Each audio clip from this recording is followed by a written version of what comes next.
I didn't expect something as ordinary as a crumpled fast food receipt to hold the key to a brutal murder. But in the world of criminal investigations, the smallest details can crack the most impossible cases. This one started on a quiet, unremarkable night in South Carolina back in 2008. The kind of night where nothing seemed out of the ordinary until everything changed. A woman was found dead inside her own home, the walls holding secrets only a killer would know.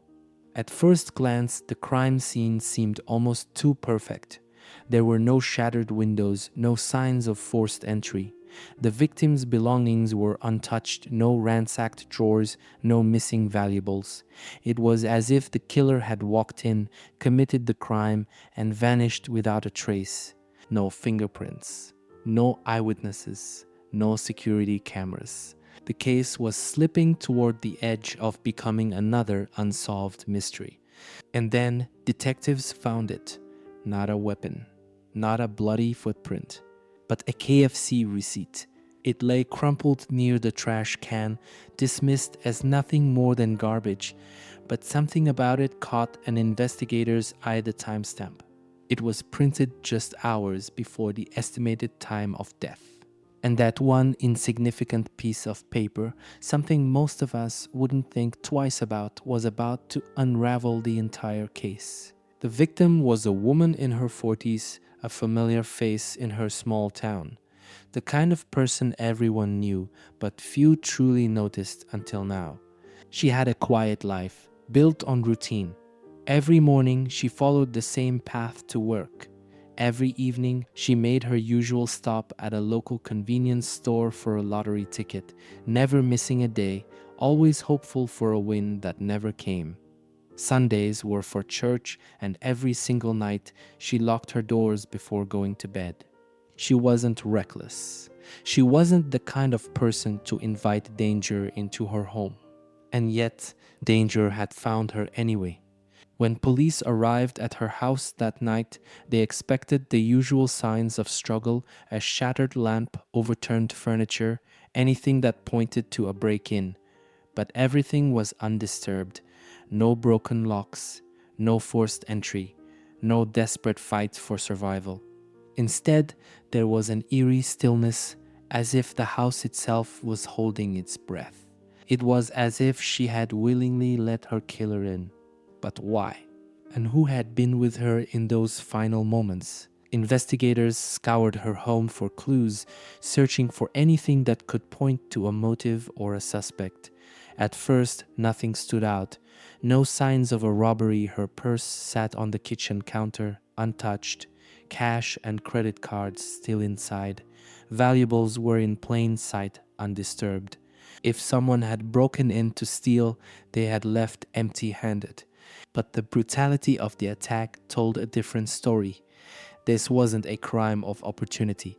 It was personal. Someone had wanted her dead. Yet, as detectives combed through her life, they found no obvious enemies, no bitter exes, no ongoing disputes, no secret double life. Then, amidst the usual clutter of an ordinary life: bills, grocery lists, unopened mail, they noticed something small but strange: a KFC receipt. It was crumpled near the trash can, barely noticeable. But when an officer picked it up, something about it felt out of place. The timestamp. It had been printed just hours before the estimated time of death. It was a small detail, easy to overlook. But what if this simple piece of paper held the key to everything? At first glance, the receipt meant nothing.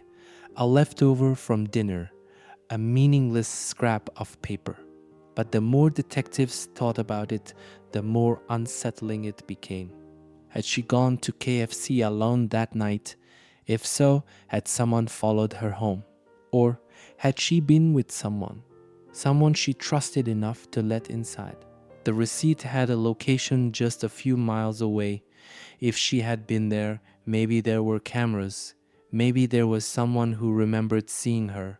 Detectives grabbed the receipt and headed to the nearest KFC, hoping that this tiny, insignificant detail would crack the case wide open.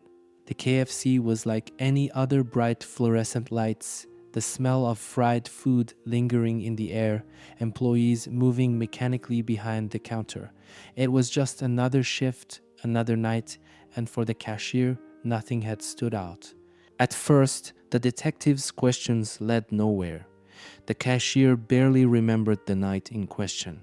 Too many customers, too many orders, all blending into the routine of fast food rushes. But then the detectives asked the most important question. Do you have security cameras? A manager nodded, leading them to the back office where a small monitor displayed a looping reel of past footage. It was grainy, the colors washed out, but the timestamp was there. The night of the murder. And there she was, the victim. Detectives watched as she stepped up to the counter, her expression neutral, her movements relaxed.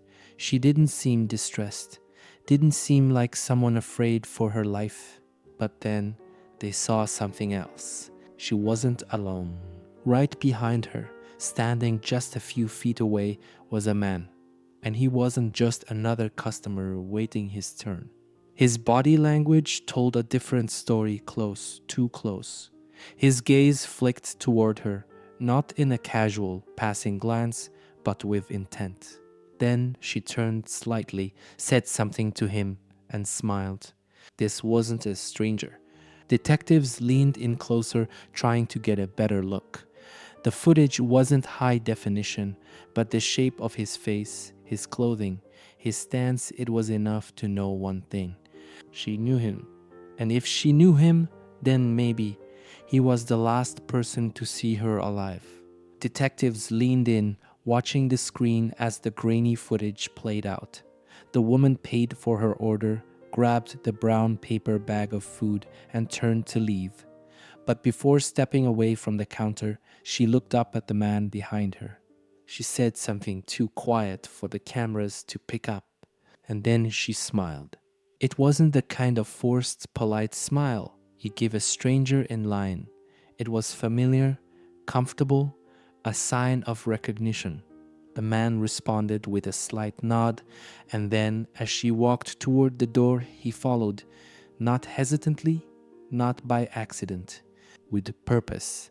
This wasn't a chance encounter. They knew each other. And now detectives had their first real lead. The man on the footage wasn't immediately recognizable to police. He wasn't a known criminal. No outstanding warrants. No prior arrests. For a moment, it seemed like another dead end. But then detectives took the footage and ran it through facial recognition databases. They compared it to DMV records, social media profiles, anything that could turn a grainy image into a name.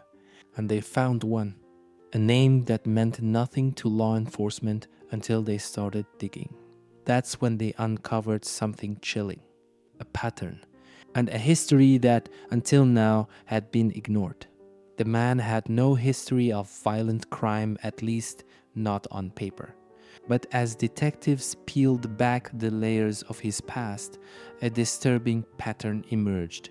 Several women had reported him before, not for physical attacks, but for something more insidious, unsettling. He had a habit of lingering outside homes, lingering in parking lots, lingering in places where he wasn't wanted. Women recalled seeing him in their neighborhoods late at night, standing near their driveways, watching from a distance. Others mentioned finding him suddenly appearing at their workplaces, claiming it was just a coincidence. He never made direct threats, never touched them, just watched. And when police were called, there was little they could do. Because watching isn't a crime. Because making someone feel unsafe isn't the same as breaking the law. So he had walked away every time. Until now. Detectives needed more than a pattern. They needed proof. So they traced his movements on the night of the murder. Cell phone records painted a damning picture. At the time of the KFC purchase, he was exactly where he was supposed to be inside the restaurant, standing behind the victim. Minutes later, his phone pinged near her home. And then, nothing. No more calls, no texts, no location updates. It was as if he had gone dark. Surveillance cameras caught him leaving KFC shortly after her, walking out into the parking lot. But after that, he disappeared. Detectives knew they were onto something, but suspicion alone wouldn't be enough to make an arrest. They needed something concrete, something that could place him at the crime scene, something irrefutable. So they dug deeper. They pulled his phone records, searching for any late night calls or messages that might reveal his movements. They scoured his bank transactions, looking for purchases that could tell them where he had been before and after the murder. And then they found it, a single transaction. One that confirmed he hadn't just crossed paths with the victim. He had been with her. The man had used his credit card to pay for his own meal at KFC. The timestamp, just minutes after the victim's receipt had been printed. It was undeniable now. They hadn't just been in the same place at the same time, he had been right there with her, standing inches away as she paid for her food.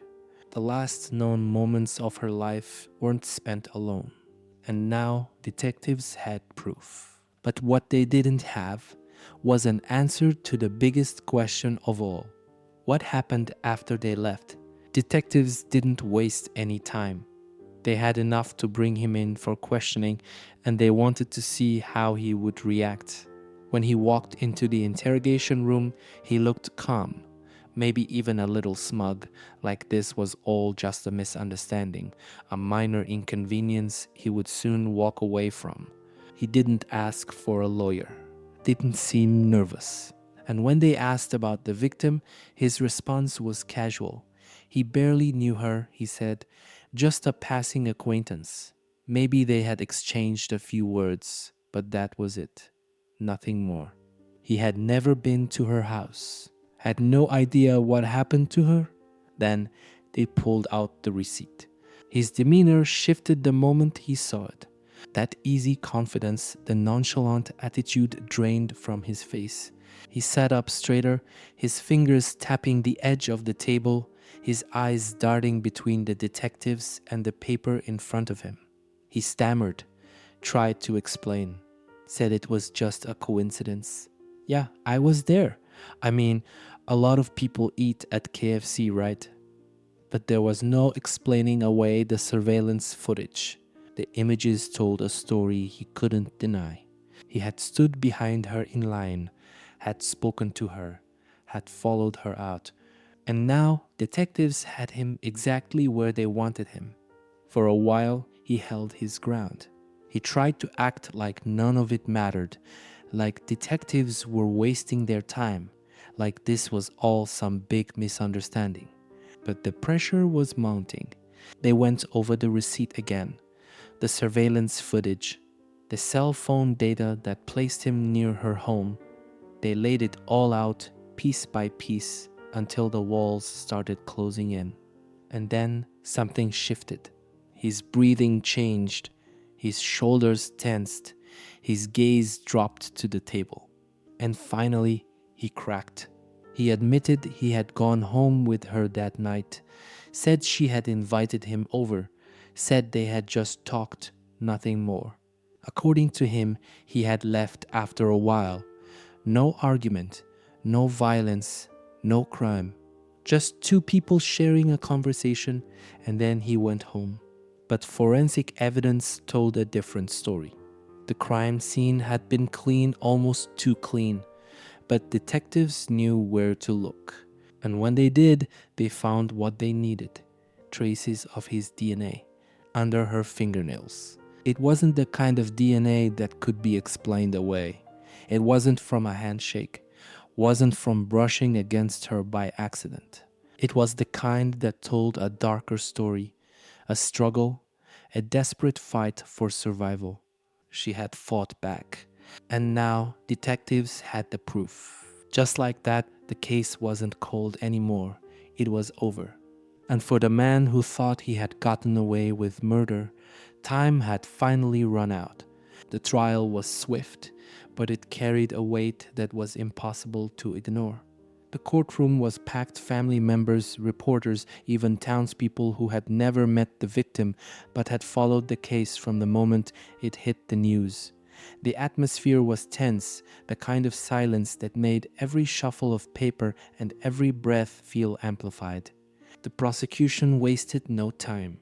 They laid out the case piece by piece, each piece of evidence more damning than the last. First, the receipt. A single slip of paper discarded without a thought, yet holding the timestamp that placed him right there with her that night. Then the surveillance footage, the way he stood behind her in line, the way she turned to him, spoke to him, smiled at him. And then the most chilling part, the way he followed her out the door, moving with purpose. Finally, the DNA. Traces of his skin found under her fingernails. The last desperate act of a woman who had fought for her life, clawing at her attacker, leaving behind the only proof she could in her final moments. The defense tried to fight back. They claimed the DNA could have been transferred in an innocent way, that maybe he had brushed against her arm, or maybe she had grabbed his hand while talking. They suggested the surveillance footage showed nothing more than two people who happened to leave a restaurant at the same time. But the jury wasn't buying it. They had seen enough. They had heard enough. After just a few hours of deliberation, they returned with a verdict. Guilty. The word rang out in the courtroom, final and absolute. The man who had spent years lurking in the shadows, creeping around women's homes, following them, making them feel unsafe, but never quite doing enough to be arrested, he was finally where he belonged. He didn't react at first. He just sat there, staring straight ahead, as if refusing to process what had just happened. But the tension in his jaw, the way his fingers twitched against the table, betrayed what was really happening inside his head. This wasn't how it was supposed to end for him. He had been careful. He had hidden in plain sight, slipping through the cracks of the justice system, leaving behind just enough fear to unsettle his past victims, but never enough to land him in a courtroom. But a simple KFC receipt had unraveled everything. A meaningless scrap of paper, something most people wouldn't even glance at twice, had been the key to taking down a murderer. And now he would spend the rest of his life behind bars, haunted by the fact that he had been caught not because of some grand forensic breakthrough or a confession, but because he forgot to throw away his receipt. It made you wonder how many killers had walked free simply because no one had noticed the one tiny clue that could have changed everything. And how many more were still out there, one small mistake away from being exposed. It's eerie to think about how one tiny, crumpled piece of paper, something most of us wouldn't give a second thought, became the key to solving a brutal crime. Think about how many times a receipt is tossed into the trash without a glance. How often they end up stuck at the bottom of a purse, faded and unreadable, or swept away by the wind in a parking lot. They're meaningless until they're not. Had this receipt been thrown away, had it been lost under a couch cushion or blown out the door by a draft, had detectives overlooked it for even a moment, the case might have remained unsolved. The man who had spent years lurking in the shadows, watching, waiting, he could have walked free. Maybe he would have moved on, tried to start fresh, knowing he had gotten away with murder. Or maybe, emboldened by the fact that no one had caught him, he would have done it again. One slip of paper, one timestamp. That was all it took to unravel his carefully crafted lies. But how many other cases have slipped through the cracks simply because the right clue, the crucial, overlooked detail was never found? It makes you wonder, How many other cases remain unsolved, their answers buried in the smallest, most ordinary details? A train ticket discarded in a gutter, a voicemail deleted too soon, a single fingerprint smudged just enough to be useless. How many killers are still out there living normal lives, blending in simply because no one thought to look a little closer? And how many times has the truth been sitting right in front of us, waiting to be noticed? One receipt solved this case. What else have we missed?